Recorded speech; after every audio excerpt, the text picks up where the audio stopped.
Bon meilleur matin! On tire aux cartes ce matin. J'espère que tu es en forme. Et juste te dire avant de commencer que je me branche à l'énergie de toutes les personnes qui vont être là en live ou plus tard, n'importe quand, aujourd'hui ou d'autres jours, parce que le temps est une illusion. Et on peut faire ça en énergie. Donc, tu vois, j'ai une première carte qui se présente. Je vais en piger 5 ce matin. Bon matin, Nathalie. Tu as hâte de savoir ce qui se passe, Nathalie? Une deuxième carte qui se présente. On va regarder qu'est-ce que les énergies ont envie de nous dire. Parce que je remarque que souvent des... tu sais, je vis souvent les mêmes choses que mes amis. Pas les mêmes situations exactement, mais les mêmes comme sentiments ou émotions ou prise de conscience. Puis je remarque aussi qu'au sens plus large, tu sais, les clientes que je reçois, oui, hein, Nathalie, t'as vu ça toi aussi? Les clientes que je reçois, tu sais, il y a souvent dans une période de temps donné, tout d'un coup, des personnes qui vivent les mêmes défis, les mêmes choses à comprendre. Donc, c'est vraiment spécial comment ça fonctionne en énergie. Puis c'est signe qu'on est tous un, on est tous branchés. Donc, on commence. La première carte est écouter mon cœur. Là, tu vas les voir à l'envers parce qu'à cause de la caméra. Puis c'est tiré de mon jeu de cartes que j'ai fait avec ma belle amie Marie-Claude. Le jeu de cartes Wow! En passant, si tu veux t'amuser avec ce jeu de cartes-là, il n'est pas disponible en magasin ou en librairie. Bon matin, Virginie! Oui, t'es au bon moment ce matin. Allô? Donc, c'est ça, si tu veux le jeu de cartes, fais-moi signe parce qu'il n'est pas disponible dans les magasins, mais sur mon site internet, il l'est.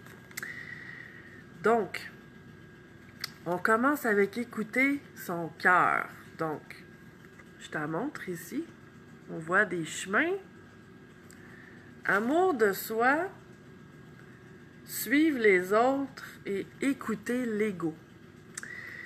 Donc, je ne lirai pas sur le message sur les cartes, à moins que j'en sois inspirée. Je vais écouter plutôt le message qui m'est envoyé par rapport à ça. Mais tu vois déjà, en partant, c'est clair, hein, écouter mon cœur. Puis je suis certaine que toi qui écoutes, c'est quelque chose que tu sens, que tu réalises, que tu as vu dans les dernières années. Bon matin, mon petit ange gardien. Oh, c'est donc bien cute, Pauline. Bon matin. C'est ça, on le réalise, hein, les dernières années, les derniers mois, de plus en plus, comment c'est important d'écouter son cœur. On voit les situations où on ne l'a pas fait et ce que ça donne, qui est plus ou moins agréable comme répercussion. Donc, on a tous et toutes eu des leçons par rapport à écouter son cœur. Et ce que je sens le besoin de dire ce matin, c'est que même si ça semble évident, écouter son cœur comme ça, mais on dirait que parfois, on ne sait pas qu'est-ce qu'il dit notre cœur, puis on est mêlé entre est-ce que c'est mon cœur, est-ce que c'est ma tête, est-ce que c'est mon ego, est-ce que c'est qu'est-ce que je pense qu'il faudrait que je fasse, est-ce que, tu sais, on dirait qu'on ne sait pas toujours la source de ce qu'on reçoit comme impression ou intention à l'intérieur de nous. Je sais pas si ça te parle, mais c'est ça qui monte ce matin. Et ce que j'ai envie de dire par rapport à ça, c'est que la voix du cœur, c'est une voix qui parle pas très fort. Elle n'est pas aussi forte que la voix de tête. La voix de tête est claire, on est très habitué à elle. C'est vraiment évident que elle parle tout le temps, premièrement. La voix du cœur, c'est qu'il faut s'arrêter et vraiment écouter. Et elle parle pas en mots, la voix du cœur. Elle parle en sentiment. Donc, c'est comment je me sens. C'est ça la voix du cœur. C'est si je pense à une décision que j'ai à prendre, puis que je m'arrête dans le silence, je me concentre sur ce qui se passe à l'intérieur de moi et que ça se met à se tordre, à se compacter, à se contracter, ben ça veut dire quoi d'après toi? Bon matin, Joanne. C'est ça la voix du cœur, c'est d'écouter comment je me sens.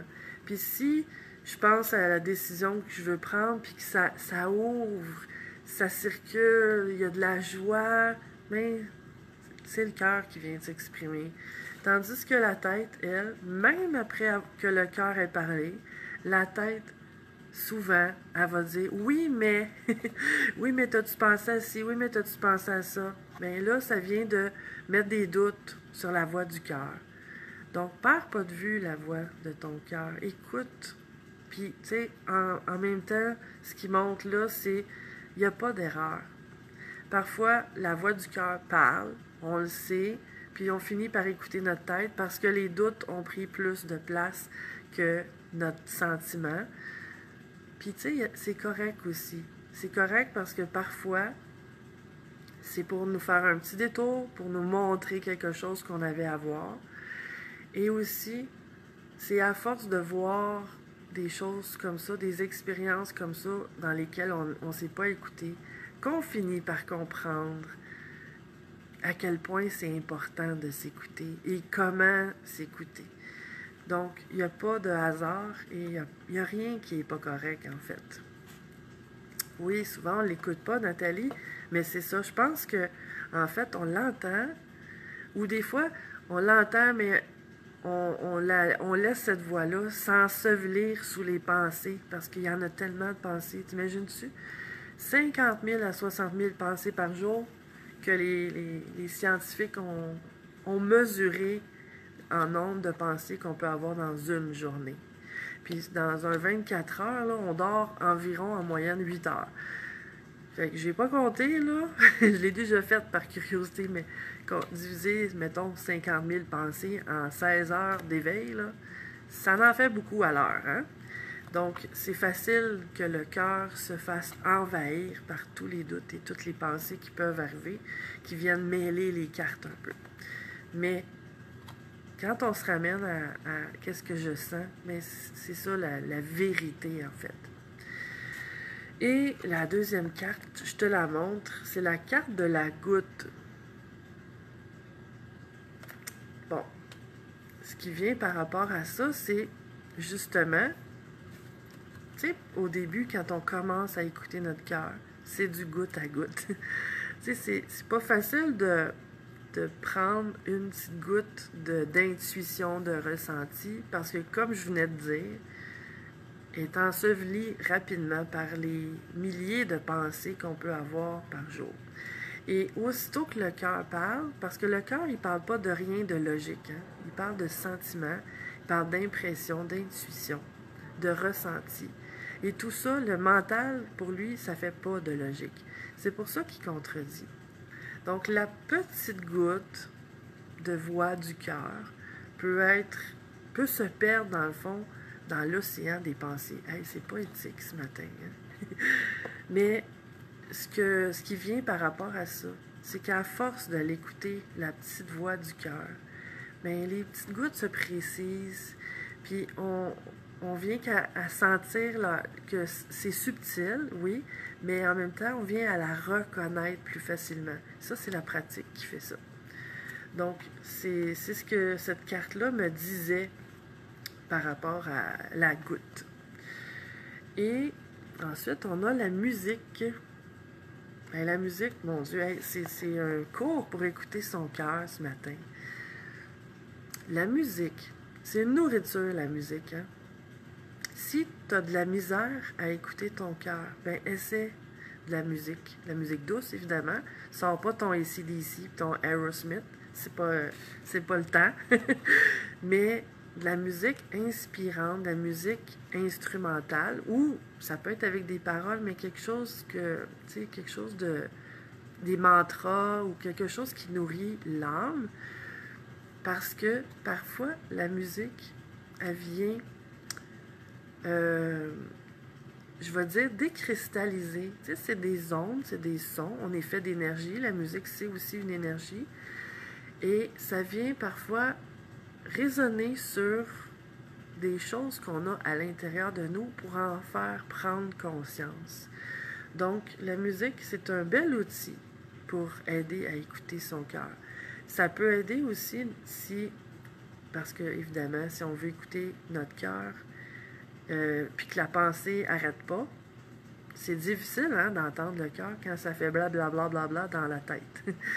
Mais la musique, ça calme le mental, et ça peut aider plus facilement à entrer en contact avec la voix du cœur. Ensuite, ben, l'accueil.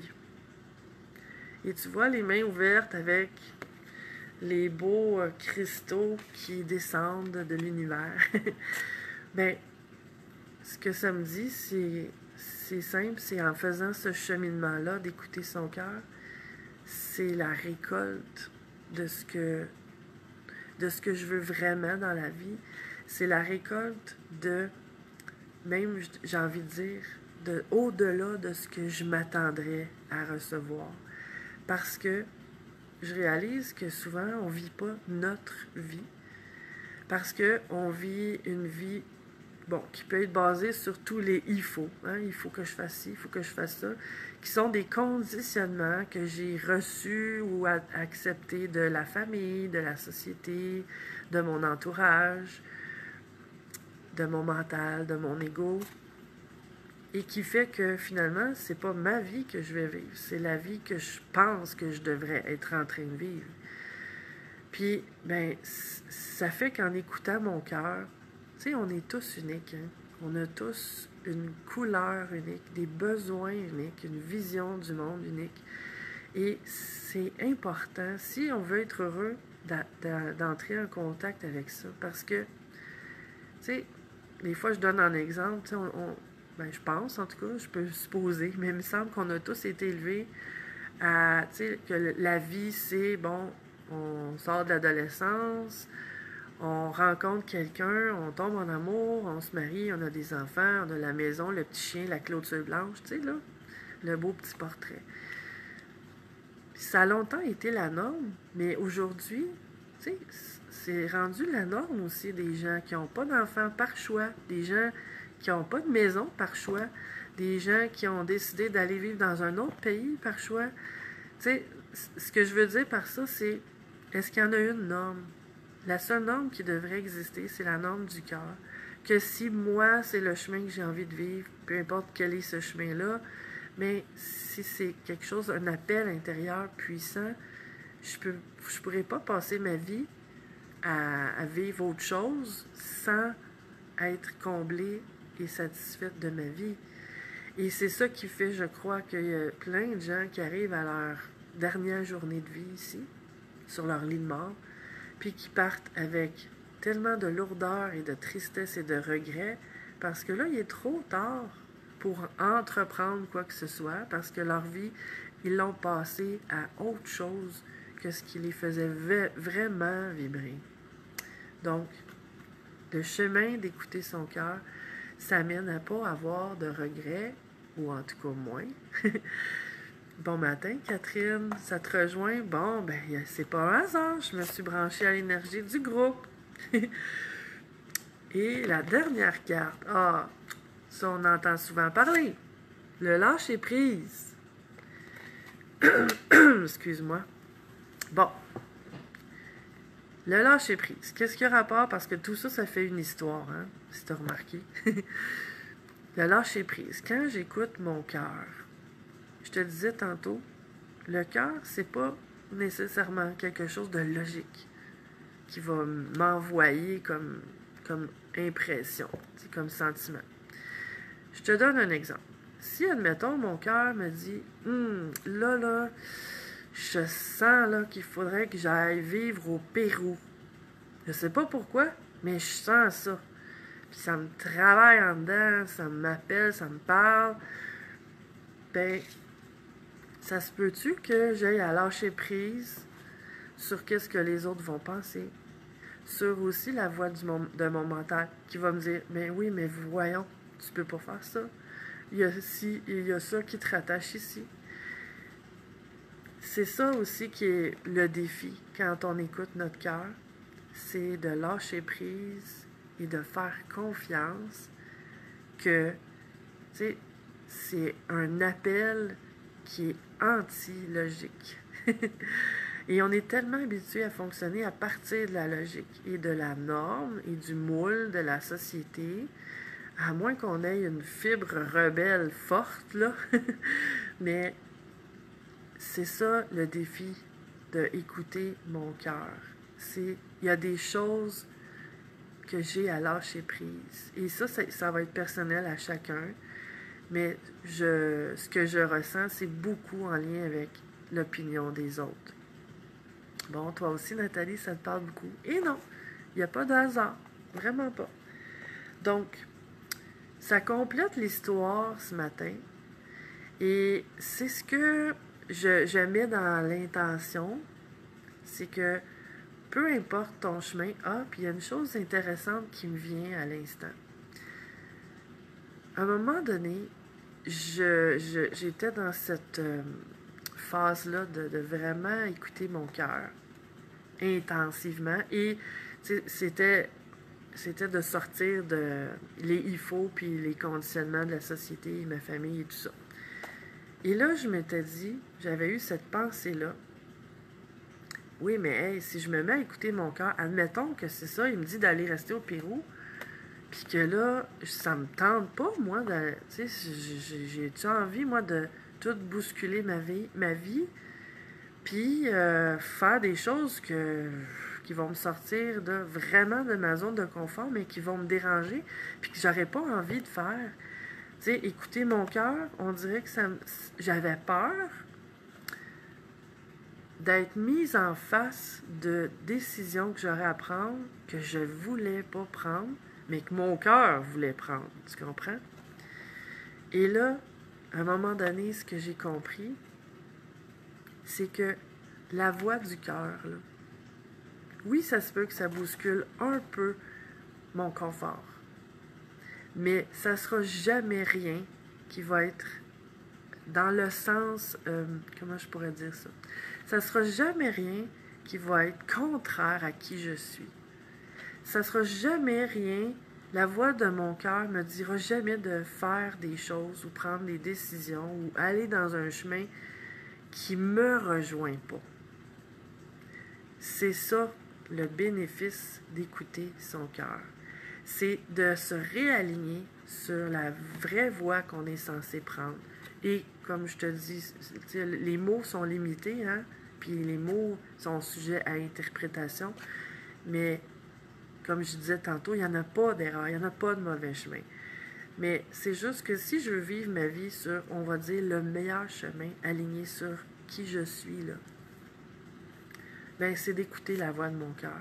Jamais la voix de mon cœur va me diriger vers un chemin qui sera pas moi, qui va me sortir de ma zone de confort au point de faire des choses qui me rejoignent pas. Tu sais, j'ai eu cette pensée-là, je viens de me rappeler, puis ça va peut-être t'éclairer toi aussi. Tu sais, il n'y a pas de hasard. Puis quand je fais ça, je sais que les choses que je dis, c'est parce qu'il y a quelqu'un qui en a besoin. C'est quand je suis allée au Brésil voir Joao. Et tu sais, c'est un voyage que je me suis vraiment reconnectée avec moi. Hein? Et là, je pensais à ça, comment Joao, c'était un homme extraordinaire qui a consacré sa vie à passer là, 12, 14, 15 heures par jour à canaliser des entités de lumière pour les autres. 5, 6, 7 jours par semaine depuis 50 ans. Et là, je me disais, tout d'un coup, mon cœur, il me dit ça, moi, de faire quelque chose du genre, là, tu sais, de m'installer à quelque part et recevoir 1000 personnes par jour pour faire des messages. Tu sais, il m'a passé ça par la tête. Et j'ai fini par me dire, non, ça c'était le chemin de Joao. C'était sa couleur à lui, sa façon de servir à lui. Et moi, mon cœur, ben, tu sais, dans le fond, lui, ça a été clair assez tôt dans sa vie, dans la vingtaine. C'est pas le cas pour tout le monde. Chaque chemin est différent. Et parfois, le chemin de mon cœur, ça m'amène à une place, et ensuite à une autre, et ensuite à une autre. Et il n'y a pas d'erreur.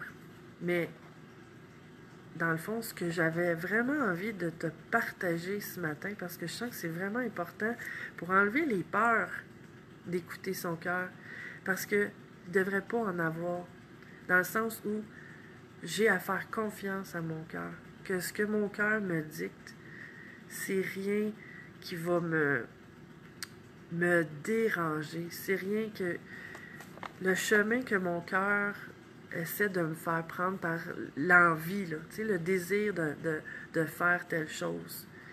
C'est toujours un chemin que, oui, peut me faire certaines craintes parce que c'est comme, oh mon Dieu, c'est de l'inconnu, tu sais. Mais ça va toujours être le chemin approprié pour toutes les facettes de qui je suis, que toutes ces facettes-là soient comblées de la meilleure façon possible. C'est ce que j'avais envie de boucler comme boucle ce matin. Alors, sur ce, je mets dans mon intention que peu importe comment ça se passe pour toi, mais que tu trouves le chemin vers ton cœur et que tu le choisisses quand ça va être bon pour toi, dans le sens où je disais tantôt, ça arrive qu'on ne l'écoute pas notre cœur, puis qu'on le sait qu'on ne l'écoute pas. Parfois, on a des raisons de le faire. Puis parfois, c'est correct aussi que ce soit comme ça. À ce moment-là, là, fais-toi confiance. C'est ça que j'ai envie de te dire pour finir. Merci d'être là. Passe une merveilleuse journée. Bye.